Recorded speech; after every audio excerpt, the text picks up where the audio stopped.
Welcome to episode 12 of the Avant-Garde Entrepreneur Podcast. I am so glad you're here today. I hope you enjoyed the last two episodes of interviews with social entrepreneurs on different sides of the planet, serving different types of people in very unique ways. Episode 10 was with Douglas Smith of SportRise and Paleta Health in Uganda, and episode 11 was with Kayla Kuntz of Braverly on the Thailand-Myanmar border. Episode 12, this episode is the first in an administrative / operational series on getting things done in your social enterprise. And today I'm talking about my 5 favorite free tools. Try to say that 5 times fast. This episode will be nice and light. We talked about some heavy duty stuff, real life stuff about life as a social entrepreneur. And I do like to have fun too. And this will be a fun episode. Hopefully get your creative juices flowing. Let's face it, it can be very expensive in terms of time, energy, and money to get a social enterprise off the ground or to take it to the next level. And most of us are operating on shoestring budgets. When it comes to running any business, there are some basic tools that you want to have in place in terms of technology. And there is no shortage of tools out there. Some of them are free. Often, though, you get what you pay for. So we can try to use something only for it to crash, and then we lose the valuable content we've created or data that we've stored. I've tried lots of tools between school and multiple companies, and I found a few that have worked consistently well for me, and I'm going to share them here. Before I do this, let me be clear. If you love what you use, please keep using them. My reason for sharing my favorites is only to be a resource, not to give you another list of stuff to have to check into, and definitely not to change your process. There's a saying, if it ain't broke, don't fix it. So if you love what you already use, stop listening to this episode and tune back into episode 13, where we'll talk about best practices for completing grants and applications and that kind of stuff.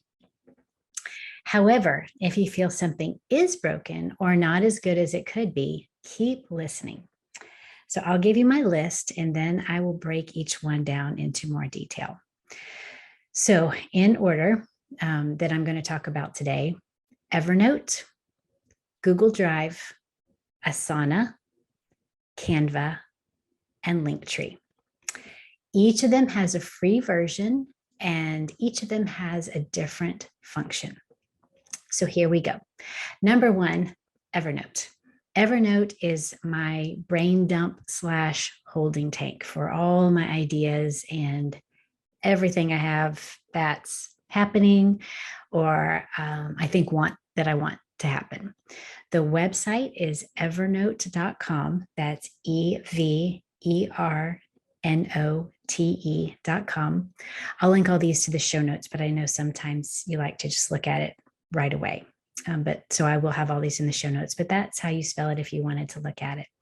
I've been using Evernote for probably, 10 years or more now. I originally started using Evernote as a place to put the information to support my goals. And my friend Melanie is actually the one who introduced me to Evernote. She sent me something in a text for me to look at. And I thought, oh my gosh, I do not want to have to learn how to use a new piece of technology. But I did, and I was hooked. So I started using it to support my goals. And I think a lot of you know I'm really into writing and achieving goals. And I have a goal spreadsheet that I've been intentionally writing my goals on for a very long time. And I have goal categories. And I basically, when I started, I set up Evernote like a file cabinet for each of my goal categories. And then I still have a vision list of all the things I wanted to do and all the things I want to do still, because I still keep it going and keep it all in there. And then I started using Evernote for more things, like, for example, my career category for my goals. So, for example, I had my career goals section or my career goals category. But then within my career, there were different things that I wanted to accomplish. So I had individual goals, and then I would have a file cabinet, basically, or a folder to support that goal. So I created folders in Evernote using all the things that I wanted to do. And so if I went to a conference, that's where I would put, when you go to a conference and you get so much good information, I might take pictures of the slides that the presenter was showing and put them in the folder for that conference, business cards, PDFs, handouts, brochures, that kind of thing. Anything that is interest to me from the conference, I will put it in that file, whether it's a picture, whether I'm taking a picture of it or uploading a PDF. And I started using it for travel as well. So I have a whole folder of travel with each different country. Usually I'll start with broad categories and then I'll break it down. So if it's a place I want to go or something I want to see, or maybe a social enterprise I want to visit, I have a country folder for each country, and then I just put the information there. Even taking pictures of magazines, I'll put those in the travel folder in the specific country. So that's a little background on how I started using Evernote, and it works in two ways depending on how your brain works. It works with folders and tags. What's great about it is that it's a place that you can use voice recordings, you can checklists. They even have a writing feature where you can just write like with a stylus or write with your finger. So it's just a place where you can use a lot of different forms of media and capture them all there in one place. And I even keep my gratitude journal in there. So when I'm thinking about things, that I'm grateful for, or ways that my spirit has totally hooked me up, I call them holy hookups, where he took care of me that day. I have a list of those that I write as well, and I keep that in Evernote. And it's something that's nice to be able to go back, when I think about what was I asking for direction on, or what was I grateful for this time last year, and to be able to go back and look at that it's really pretty cool. And so it works offline or online. And I will say that Evernote has a really great free version, but I do use the paid version. And I think it's really mostly because I've been using it for so long and I have so much stuff in there. I think you could use it for a really long time free, but I've just been using it so long that the price is worth it for me to pay for it, to have that storage. And I really started using it a lot when I was in school, when I really needed the paid version.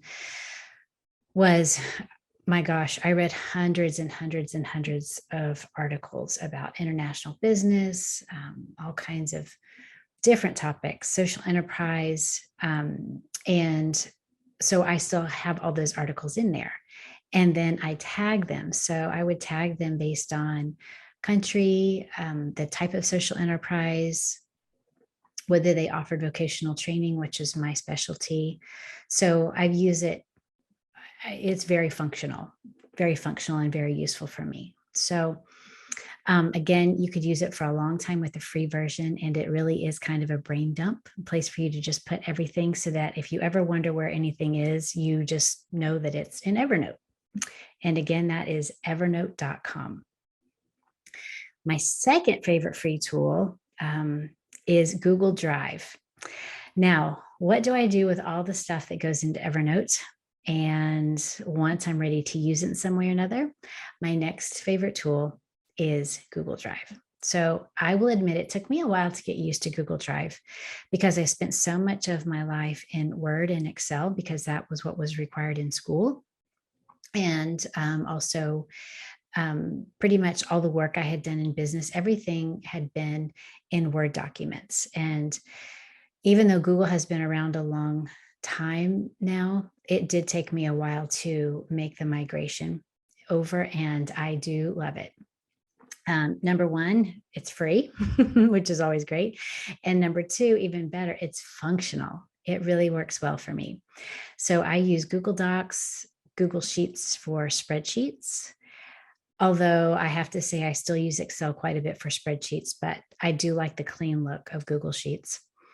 I use Google Drawings for a lot of mind mapping. And whenever I have big projects that I need to make sense of, I'll usually draw it out or use a Google drawing.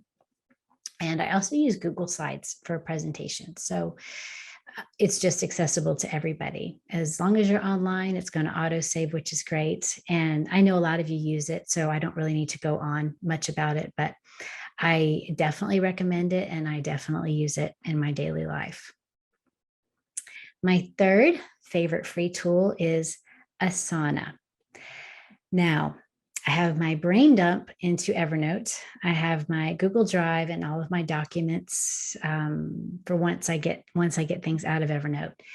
And now it's time to actually manage those projects.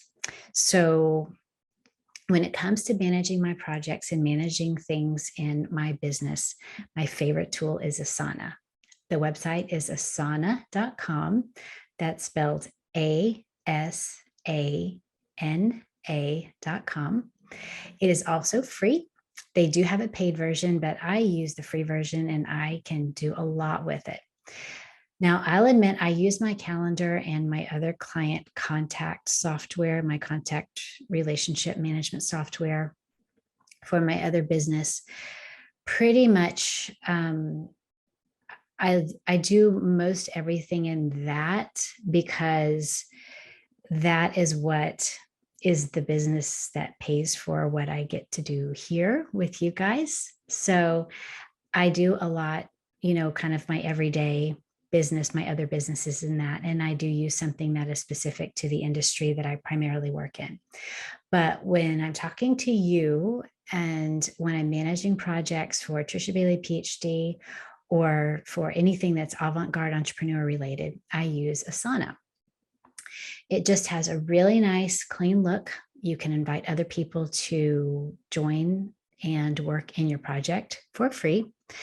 And best of all, it has several different views, even the free version. So you can create and view projects in list view, in board view, kind of like Trello, and also in calendar view. So this is really nice because our brains are wired differently. And you may be more of a list person, and you may have someone in your team who's more artistically minded, and they might like the board view.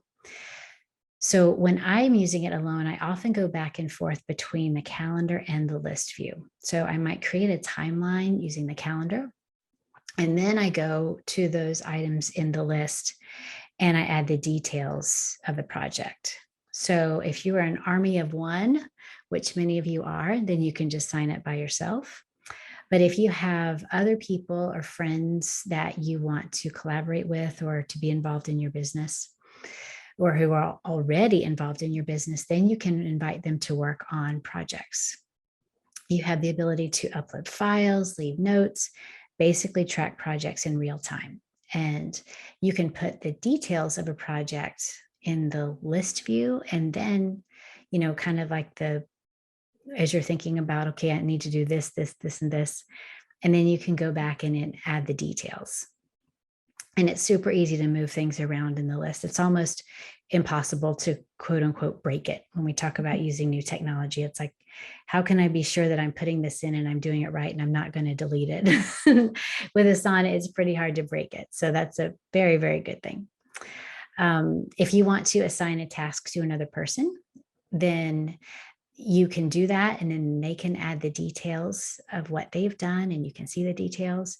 It's just a really great real-time collaboration tool. So if you're working with people in different time zones, which a lot of us are, or a lot of us have other jobs, we're in school, in addition to our social enterprise, it's a great way to be able to keep all of your information about your social enterprise in your projects in one place. And you can even use it for personal projects as well. Asana has really good tutorials, and once you sign up, you won't feel lost, which is always nice. So again, the website is asana.com. Number 4, Canva. So now that I've had my brain dump into Evernote, I've gotten some of that stuff into a sheet or a doc in Google, and then I started managing the projects and putting everything together in Asana. Now what happens when I actually, or you actually get to be creative and work on some of the projects that you are thinking of designing? Then it's time for Canva. So that's canva.com. That's canva.com, like canvas. So Canva. And if you follow me on social, all the graphics you see with the quotes and all the designs, they're all done in Canva. And when I create my workshop, like the one I did not too long ago, 5 mindset pitfalls to avoid in social entrepreneurship, that was created in Canva. And then I moved it over to a Google slide for presenting. Now, Canva does have a presentation option. You don't have to, you can create a presentation in Canva and present in Canva. The reason I move it to Google Slides is that I'm just more comfortable with the customization of the speaker notes in Google Slides. But if you're someone who really likes to wing it and you just like to have the slides up there or pictures, and you are really comfortable having just, a few basic bullet points or no notes at all, then the Canva presentation mode is fantastic. Canva also has a free and a paid version. I use the pro version, but here's a bonus for you. If you are a nonprofit or have any type of nonprofit status, Canva actually gives you the pro version for free. So in social enterprise, there's, as we know, a huge spectrum from profit to nonprofit, and some of you have a nonprofit element. So if you have that, then Canva gives you the pro version free. And Canva is an Australian company. So I know that you need some sort of tax identification, but I'm not sure exactly what they require because I haven't pursued it. But I know that whatever it is, it's a very international, I think they have very international standards. It's not something that's US based where you have to have a US tax ID number. It is an Australian company, and Australia is very globally minded. So they do have great options for nonprofits. And the free version, if you don't have nonprofit status and you don't necessarily want to pay for the paid version, the free version is great as well. It makes it so that you can put your brand. If you have a logo, you can upload your logo, your brand colors. You can upload the codes, like the hex codes of your colors into Canva. And this is nice because let's say you're creating a design in Canva but you actually wanted to use a Google Doc. Maybe you wanted your Google Doc to have your brand colors for the font. Well, you can just copy and paste the hex code from Canva and you can customize it in your Google Doc. You can add the font there, add the font color there. So it just makes it really nice that you can so easily access the things that make your brand and your company unique. And it also gives you the ability to have all your brand assets in one place so that you can really integrate them with everything you use. You can upload photos and videos. You can remove or change backgrounds. I could never do it justice, all that Canva can do. There's so much to do that you can do. What I will say about Canva, they do have tutorials, but they are not all encompassing. The best way to learn Canva is just to get in and do it. And you can get into a Canva vortex. I have done that quite often where you think, oh my gosh, where did the last hour go? And if you're in a hurry, it is not the time to use Canva. There are some tools that, you can get in and it's super intuitive and you can just go with it. I do think that Canva is much more intuitive than some of the more complex graphic design tools out there, like Adobe Illustrator for people who are really professionals. So Canva is great, but you definitely want to have patience and you want to be able to take your time and enjoy the process with Canva. And Canva is always improving and upgrading. And I frankly don't know where I would be without it. Number 5, Linktree. So now that I've created all my stuff, how do I share it in one place? I use Linktree. Linktree is essentially a link consolidator or a URL consolidator. And it's spelled linktr.ee.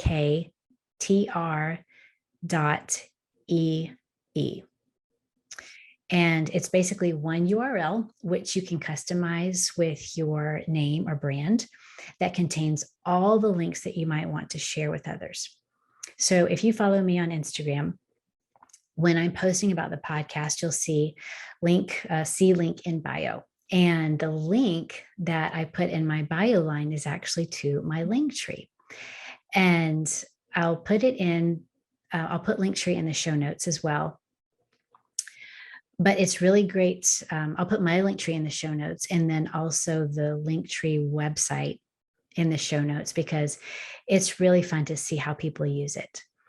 And Linktree works for all types of people and businesses, and it's evolved a lot, even since I just started using it in 2021 when I started the podcast. First of all of your socials are in buttons on the bottom of the page, so you don't have to take up real estate, so to speak, on your Linktree with your socials. Second, if you sell products or services, you can link to the info page in one link. You can link to a payment page in another link. If you have an online store, like maybe your Etsy store, you could link directly to Etsy or all of them. And I use my Linktree to link the podcast, the blogs, like the most that I link the whole podcast, then the most recent episode of the podcast. I link blogs, posts, I link to the website. And then I also use it for upcoming events. Looking at the Linktree website, one of the examples they give is musicians and artists. Musicians might use it to link to their recordings. Artists use it to link to their online gallery. You could also use it for signups for programs, speaking events. It's really endless. And you can even customize the background colors. So how many links you want to have, you can customize that, all of it. And it's funny because as I talk, I think of other places that I could use Linktree. I need to make a list of those in Evernote or add it to my project in Asana. Yeah. So best of all, Linktree is free. They do have a paid version, but I just can't imagine how the paid version could be much better. I'm sure it is, but I can't imagine it. I've looked into it before, but it really wasn't anything more than what I needed. If you look at my Linktree, the colors, they're not exactly my brand colors, but they're close enough. And I'm normally pretty precise when it comes to things, but there's always this trade-off where is it worth it to have another subscription, another payment to keep up with whenever it's pretty darn close to how I would like it to be. So, all of us have to make those decisions. That's part of being a business owner. So anyway, there really aren't a lot of limitations with the free version for me of Linktree to justify a payment. So those are my 5 favorite free tools. So Evernote, Google Drive, including all that comes with Google Drive, docs, sheets, drawings, and slides, Asana, Canva, and Linktree. As I mentioned, I'm going to link to each of these in the show notes, and pretty much all of you know how to get into Google Drive. Evernote is evernote.com. Asana is asana.com. Canva is canva.com. Linktree is linktr.ee. And I'm sure that you have lots of things that you use that you already love and that are wonderful. I know there are a lot of great tools out there. And so this is not to say that my list is the be all end all. I've tried lots of different things, Workflow, Trello, all kinds of different things. And I'm just sharing with you what works best for me. So you can take whatever you like and maybe incorporate it and see if it helps you too. If you try and it doesn't work, or if what you're doing is really working for you, then don't change a thing. But if you feel like you're in a place where you're stuck, or your stuff is all over the place, or you feel disorganized, things aren't the way you want them, or you just feel that things could just be a little bit better, then give these tools a try and see if they can at least get you pointed in the right direction. And I'm always open to trying new things. I feel like the majority of my life has been an experiment. You probably feel the same way. So I do love sharing resources with people, and I also love for people to share resources with me. So if you find something that really works for you, feel free to email me or message me on LinkedIn. And, maybe not like write a case study, but an example of how it works for you. And then I'd love to be able to share that with other people so that we can all keep learning from each other and growing together. It's all about keep working together to make progress, even if it's virtually, to move in the same direction. So that's all I have for today, my friends. I look forward to hearing what you like about this episode and what tools you have that work for you. So send me a message. That's all for today. See you next time.